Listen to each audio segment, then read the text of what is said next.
So I was wondering, has sampling become too easy and kind of lost its magic? As you probably know, in the late 80s and somewhat even in the 90s, people didn't really have any viable sampling sources besides from digging in the crates for records.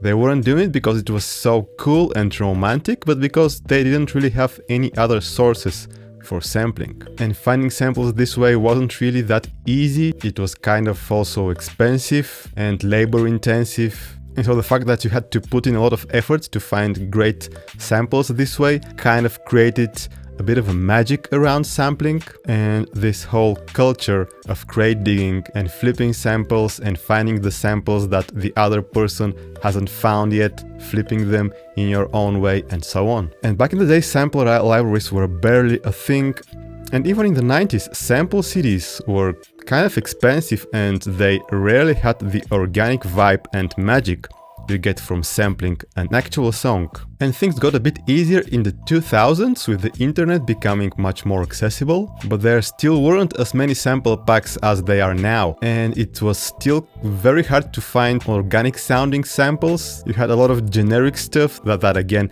didn't really have the vibe of sampling an actual soul song from the 70s or something like that. And YouTube was barely emerging in the 2000s, and the sound quality was nowhere near as good for sampling, and there weren't as many tracks to sample uploaded on YouTube back in the day. And fast forward to today, you can find amazing rare records on YouTube and the sound quality is pretty decent, or at least good enough, especially considering that you would most likely process the samples. Anyway, getting the samples in your DAW is super easy, you got plenty of options, and you even have this Chrome extension that lets you download sounds from YouTube with incredible ease. So getting those rare records that were super expensive and super hard to find back in the day isn't so hard nowadays. Now you don't have the record, and if you're a record collector, that may not be a substitute for actually having the record, but for making beats and creatively expressing yourself, you have everything you need when you sample from YouTube or from any other online music source such as Spotify, Apple Music, or any other source that you may prefer. But you don't even need to do that nowadays because you got incredible organic sounding sample packs. For example, you have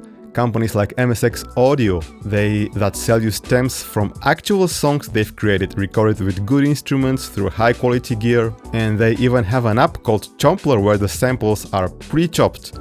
So it's just super easy to make a sampled beat like that. And besides companies, you also got individuals, musicians and producers who sell their own packs, again organic sounding samples recorded with actual instruments and sounding pretty much as good as sampling an actual song.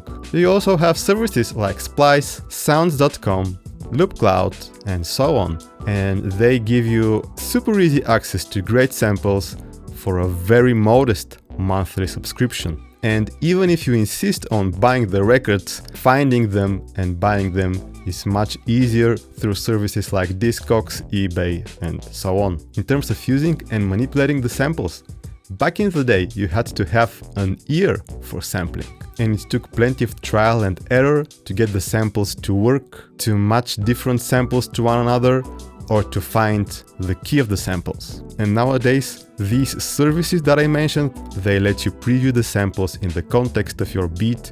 They tell you the key, the BPM, and it's very easy to audition samples and see what works and what doesn't. And in this regard, even if you're sampling from other songs, you have apps like Serato Sample or Antares mobile app called Auto Key.